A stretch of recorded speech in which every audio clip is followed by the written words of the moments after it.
Matagal ka nang nangungupahan at kung matagal ka nang naghahanap ng house and lot dito sa Camellia del Rio and BF Resort, Las Piñas, check mo tong bahay sa likuran ko, panalo ka dito.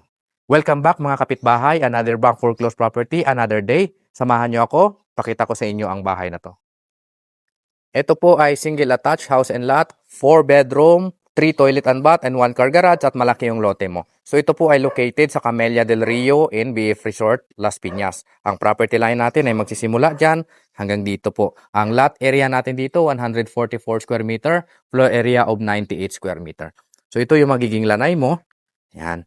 Yan po. At dito naman yung magiging car garage mo. No? Kung gusto nyo pong makita, mag-viewing sa property na to, samahan ko kayo dito. Kung interested kayo, PM nyo lang ako, kontakin nyo lang ako, no? So hanggang dito pa yung property mo. Yan, malaki po ito. Sabi po ng ating caretaker at ng taga-BDO, hanggang dito pa po yan. Hanggang doon po ang property na ito. So pwede kayong mag-extend in the future kapag nakuha mo yung bahay na to. At isa sa maganda dito, hindi pa ito natitirahan, no? May balcony din yung bahay. Kaya sulit ito. Dito na lang tayo dadaan sa may gilid. Yan. Pagpasok natin sa unit, so ganito naman yung itsura mo. Naka-smooth cement. Yan, malaki po ito. Ang kitchen countertop natin ay ganyan yung itsura niya, di ba? So malaki po siya. Panalo ko ito. Malaki yung living area mo. Hindi pa natitirahan. 1 toilet at bath dito sa baba, check. And ganito naman yung itsura niya. Wala pong mga tagas ng tubig yung bahay.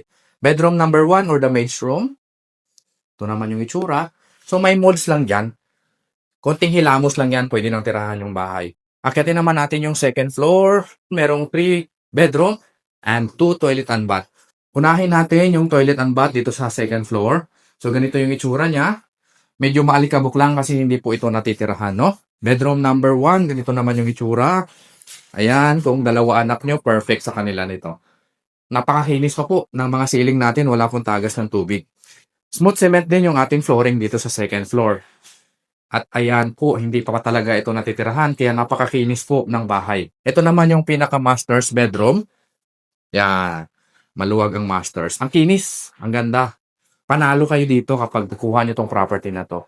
Toilet and bath dito sa masters. Ayan, ganyan yung tsura niya. At meron tayong balcony dito. Ito yung balcony mo. No?